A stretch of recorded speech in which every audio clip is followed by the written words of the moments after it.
What up, YouTube? Y'all know Big Lou tapping back in. But what it do with Big Lou and a ZR2? Baby. Man, you guys ain't seen me.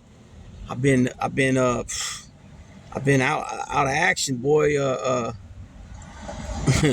was sick for 5 or 6 days. Today's the first day I started moving around a lot better.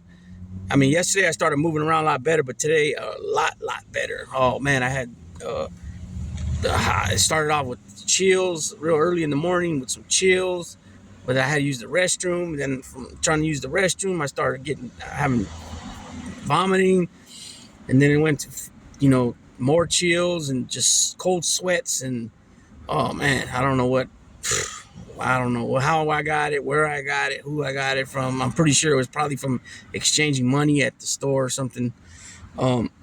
And I say that because I ran out of disinfectant, and and I usually, every time I touch money or something and go to the store, I usually disinfect my hands too. But if I don't get to wash them right then and there, and I had ran out of disinfectant, and so I'm thinking, somewhere along the line, that's where that happened. So I restocked my disinfectant now. So yeah, that was pretty tough dealing with that, and with the heat and all, and then still having to be able to bring these guys out to use the bathroom was really something else. But anyways, this, you can tell from the thumbnail, this is my reaction to the heavyweight fight, the undisputed fight between Tyson Fury, who was previously the WBC and the lineal heavyweight champion, and the WBO, WBA, IBF, and ring title list, Olesandr Usyk, who now is the undisputed. He's also joining Bud Crawford as the two-time undisputed. He also was undisputed at cruiserweight, and I believe only him and Holyfield are the only two that have been unified unified cruiserweight and heavyweight titles. Okay. Holyfield, I don't know if Holyfield was undisputed at cruiserweight, but he definitely was a champion at cruiserweight.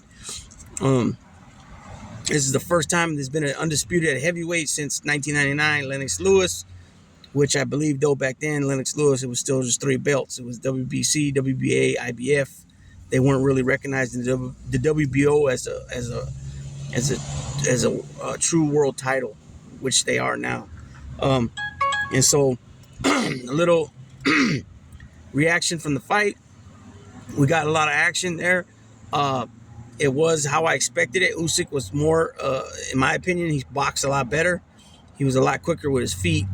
Not to say that Tyson Fury didn't have his moments where he did score and counter punch and all that. I just think that he's just not that extravagant of a specimen no more. You know what I'm saying? I think that's years behind him now, and it's time for these new guys to take over. What I'll say is, I always was with Usyk, but I was concerned that if Fury came in the way he came in the second Fury fight, the second Wilder fight, where he was more pushing up on him. He was pushing against him, pushing up on him, using his body weight for in order to tire him out.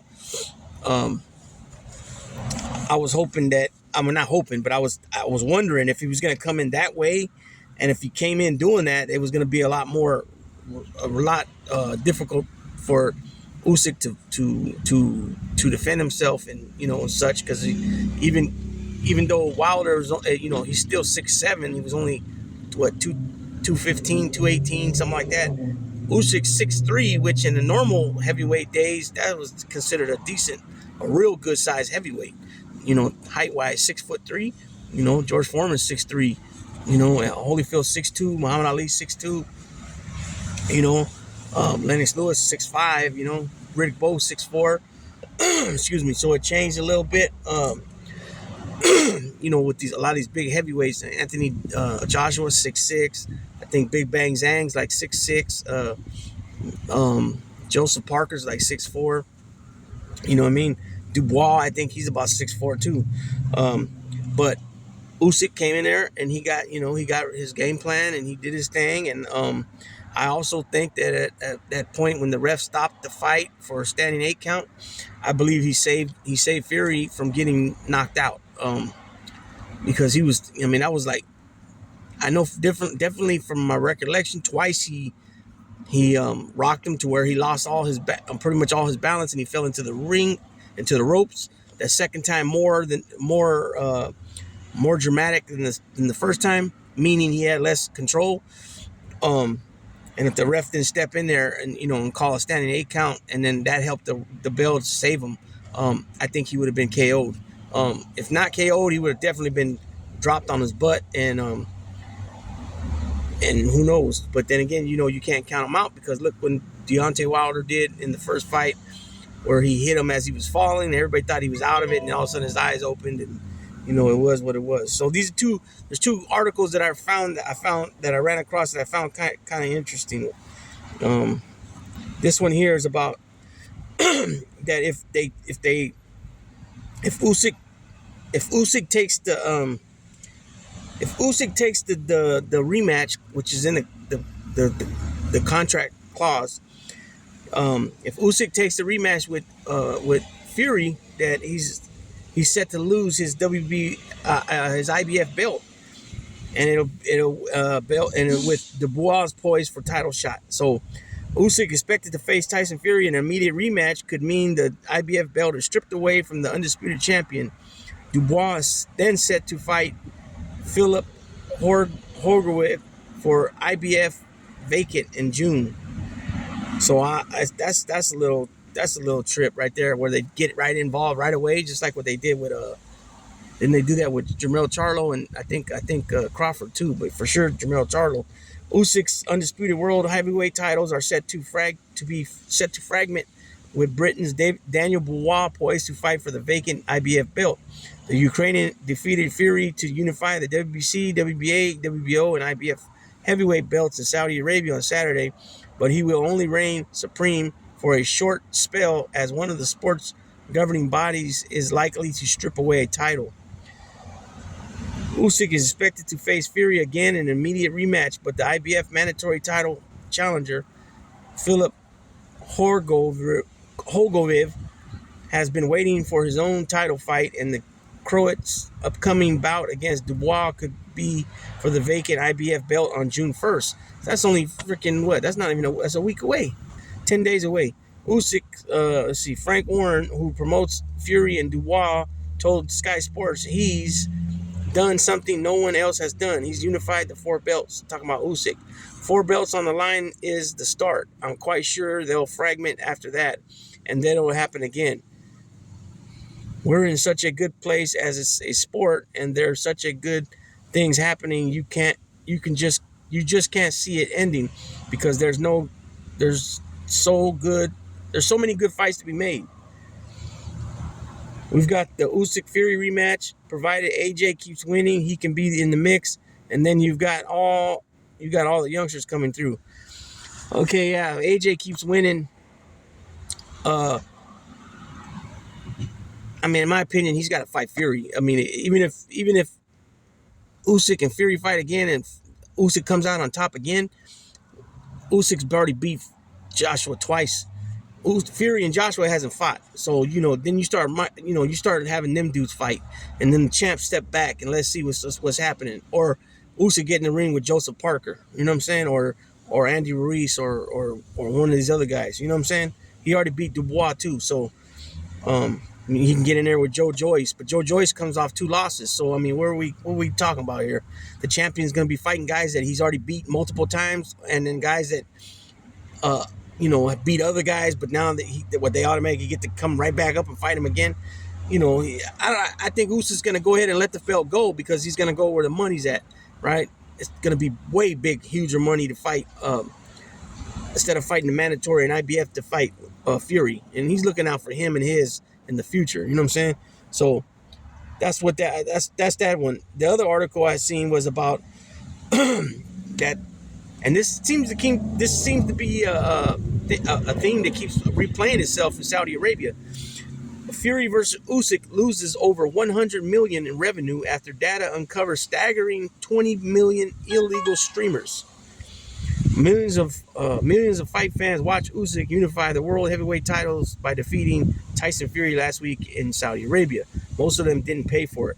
That's according to an analyst conducted by online intelligence company YieldSec, who told Daily Mail that at least 20 million fans watched Ring of Fire using illegal streams, costing Sky Sports, TNT Sports, and DAZN more than 100 million in lost revenue. Ooh-wee. 45% of the illegal streaming took place in Europe and 25% in North America and 16% in Asia. Sports piracy is theft, a DAZN sports spokesman told Mail Sport. DAZN invests a significant amount in combating it, using technology to monitor the activity of users and educating fans about the risk. It may seem a victimless crime, but most illegal feeds are provided by criminal networks or carry the risk of phishing, and identity theft. Our advice is don't risk it. Don't risk it and the sport you care about or your own data by using illegal feeds. So they're saying the rematch is set for October. I'll say this. I liked how, at the end, Fury was, more of a sportsman-like. He gave, his salutes and his congrats to Usyk. But then when he gets on the mic, he says that, Ukraine's at war. Man, come on, man. Miss that bullshit, man. Miss that bullshit. The dude he didn't whoop your ass, but he put hands on you, and he did more to you than you did to him. He dropped you. You got a standing 8 count. It's still considered a knockdown. He saved you, the ref. You know what I'm saying? You need to, you need to be more humbled about this shit, man. You know what I'm saying? Instead of trying to put an excuse on it, not to the man's face, but on the mic afterwards. You know what I'm saying? I've never cared for Tyson Fury. I don't dig his antics. I don't dig his mouth. I don't dig the stuff that comes out of his mouth. His dad's a lunatic. I don't dig the stuff that comes out their mouth. I don't know if it's just the culture difference or not. I don't think it's just that, because we speak the same language. You know what I'm saying? It's not like they speak some foreign language and I'm not understanding what they're saying. They speak English just like we speak English, just like Australia speaks English, just like Ireland speaks English too. New York got their accent, Boston got their accent, the southern states got their accent. Well, Great Britain got their accent. You know what I'm saying? And so it's the same. Do we have our own sayings and our own sayings about this and that? Old sayings, like the old saying goes, you can't teach old dog new tricks, that type of stuff. Well, they got their own sayings too, like that. But nonetheless, at the end of the day, it's still 80%, not 85% the same. And I don't dig that. I think it was a little cheap shot at the end right there. To say, well, Ukraine's at war and, the judges felt sorry for him. Like, come on, man. That's weak. You know what I'm saying? That's weak. He needs to, look forward to this rematch if they're going to do it. And then maybe, depending what happens in that rematch, if he comes out again on the losing end, maybe he should think about hanging it up or start fighting lesser opponents. Because that Francis Ngannou fight, that was a bad look right there. You know what I'm saying? Especially the way Joshua went in there and destroyed him. Very bad look. And I think Anthony Joshua would beat Tyson Fury. Of course, if Tyson Fury catches him, he can drop him. But I'm saying Anthony Joshua got the skills that Deontay Wilder does not have. You know what I'm saying? And he has good power too. Not the power level of Deontay Wilder, but it's not far down. And he's knocked out a lot of guys himself. So AJ is, he's a competitor. When his mind, I believe when AJ's mind is, set, and he don't get deterred, and like I think at some point he got something upstairs where he had something that was blocking him, like to, that was telling him he couldn't do it or something. I don't know exactly how to explain it properly, but it seems like he's defeated that, whatever that was. He came back, beat Anthony Ruiz, but then again, Anthony Ruiz did not train for that fight. You know, he took it for granted, and then, you know, he basically just gave it to him. But Usyk beat him twice. You know, Usyk outboxed him both times. So in my opinion, you know, he's got to work his weight back up. He's got to start beating all these other guys too. You know, Deontay Wilder, you know, Joseph Parker. Joshua's already beat Parker. Parker's already beat Wilder. So, as you know, you guess when you bring Ruiz in, you got to bring these other guys in too and start figuring out who's worthy to face the man. You know what I'm saying? Who is Olesandr Usyk? So with that being said, let me know what you guys think. Let me hear some feedback. And that, you know, it is what it is. And hopefully I'm back. I feel a lot better. I lost a little weight. Feel a little weak, but nonetheless, I'm back. Lost about 5-6 days of videos. Oh boy, just as I was just starting to get my numbers going back now, so I don't know where I'm at now, but nonetheless, it doesn't really matter. I mean, as long as I'm alive, that's what matters most. Thank you, Jesus. And with that being said, Big Lou tapping out.